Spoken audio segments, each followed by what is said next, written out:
Hi peeps, it's Brett at Be Young Fitness Coaching at a little gym. Just finished training and had a bit of a thought. So I thought, while it's fresh, I'll talk to you about it. I'm going to talk about wants and needs and which camp are you in. Wants and needs in relation to health and fitness and what you should be doing and what you feel you should, need or want to be doing. Let's talk about wants. Okay, so maybe you love the idea of getting your mojo back. That's just gone, that's disappeared. Maybe just getting back into shape. Maybe it's winter and we're coming out of that now, thank goodness. Maybe winter's taken its toll and that waistline has just gone south. In fact, the waistline's turned into a coastline. Maybe on a serious note, you've got some medical concerns or maybe some rising health issues that have just been dormant and now have risen.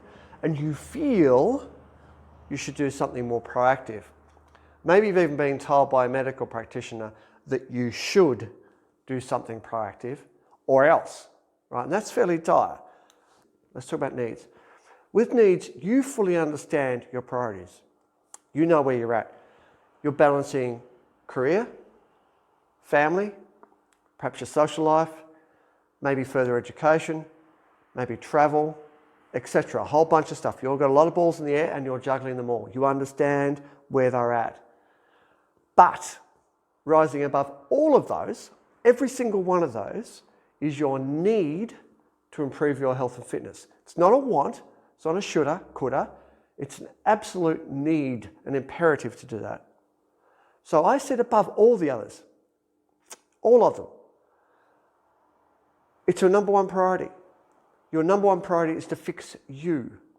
Now some people will think, absolutely, not think, they will know it, they'll feel that's incredibly selfish. That you put that above everything else, including your family. How is that even possible? Well, if you find that unconscionable, you're probably not going to listen any further. So, bye for now. For those people who don't, who maybe this resonates with you, listen on. Now for you, you're desperate for change. This is not really an option. You need to do this. There's no doubt in your mind you need to do this. For you, you don't have to justify anything. This is an absolute imperative. You don't need to explain this to anyone. You've already justified it to yourself. You don't need to explain it to your friends or your family. For you, this is really a matter of saving your sanity. It's bringing you back to life, right? It's that important. This is your life. You feel it slipping away and you want it back, okay?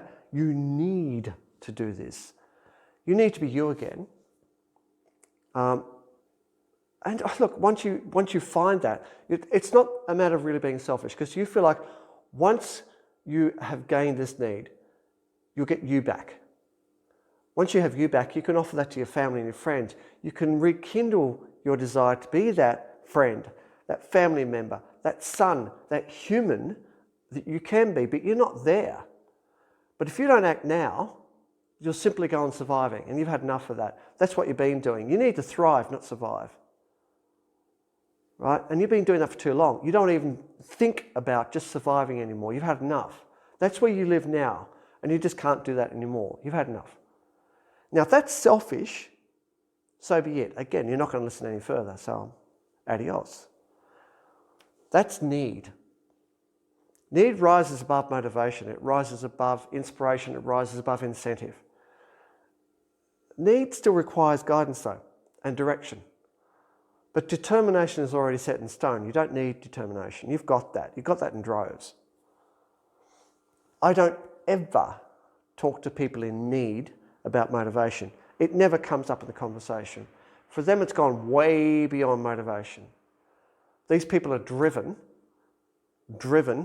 but my job is to make sure they don't drive off the road, to stay on track. So who is at the want stage? Are you in the want or the need? Quite simply, those people who still require motivation, maybe inspiration, prioritization,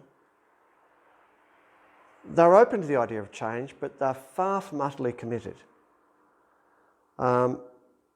Maybe they're still balking at the discomfort involved. Maybe they've tried it before and they understand the discomfort, they don't want to go through that again. But with all transformations, particularly body transformation, there is a lot of discomfort And quite frankly, that's okay. I understand if you don't like the discomfort, who does? But that's what you've got to be resigned to. There's no judgment here, by the way. I'm not judging anyone that doesn't want to go with a want or need. Transformation is incredibly hard. I understand that very well. And you have to be willing and able to overcome the challenges that it will bring. And it will bring lots of challenges. So for people who want to change, your best way forward is to test the water, in my opinion.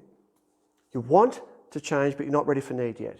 So my suggestion is join a gym, try a diet, get a personal trainer, do a fitness challenge, experiment, try all these things. Maybe something will stick. Maybe you'll find a format that takes you to the next level. Okay? Experiment. But be prepared. You may find that you're just simply not ready, regardless of what you try. Don't beat yourself up about it. And that's okay. No, it's not okay to beat yourself up. It's okay not to be ready. But don't bullshit to yourself or anyone else. Don't try and talk yourself into change. It simply won't last. It's not sustainable. Change has to invade every single fibre of your body and being.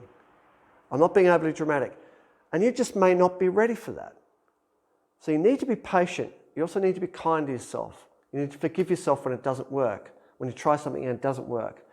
Give yourself time for your body and mind to understand what's required. My passion, my need, is to work with people who need change. It's not even an option. I can direct all my personal and professional energy into their quest to be better. That's something I say around here a lot, be better. How to be better. To create that transformation plan and to take that journey with them and help them avoid the pitfalls, and there are lots of them, while supporting them, as life can inadvertently derail anyone. Doesn't matter how good the plan is, that's what life does. Now life doesn't have any agenda. There's no malice, but it seems at times there is, that life is conspiring against us. Well, to me, that's bullshit. It's a good excuse. I don't believe in fate, personally. I don't believe in the universal karma. Sorry, Irene. I can be that voice. I can be that voice of calm when the noise and static just gets out of control, when that static takes over. Quite simply, and maybe I should use this as a tagline, as much as I hate them, my need is to make your need a reality. And I really believe that. So want or need, which camp are you in? Can't be in both. Decide and then set in place a course of action that suits the priority that you're in. And don't confuse the two. Really don't. Don't pretend to be one or the other. You've got to choose. Then commit. Be courageous. Take that first step. It may well be the most important step you ever take. Okay, food for thought. All the best. Talk to you later.